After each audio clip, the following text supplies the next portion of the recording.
توحید کو تاریک دل عوام کے سامنے بیان کرنا تباہی اور بربادی کا سبب بنتا ہے۔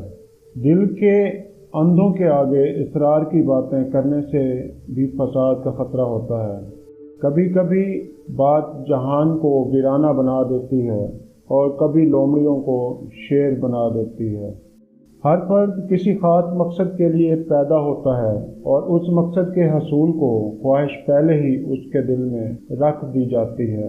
جو وسوسہ کا دوست ہے وہ اللہ کی ذات کو کب دیکھ سکتا ہے؟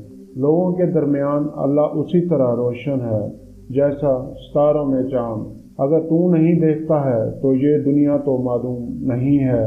اپنے نفس کی انگلی کو آنکھ پر سے ہٹا لے، پھر تو جو کچھ چاہتا ہے دیکھ۔ ظاہری گفتگو غبار کی مانند ہے، خاموش رہنے کی عادت ڈالو اور غبار کو بیٹھنے دے تاکہ تیرے لیے باطن کا راستہ کھلے۔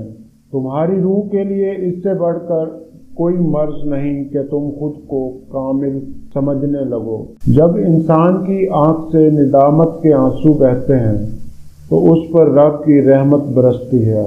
بے شک یہ خواہش کا چھوڑنا کڑواہٹ پیدا کرتا ہے، لیکن اللہ کی دوری کی کڑواہٹ سے بہتر ہے۔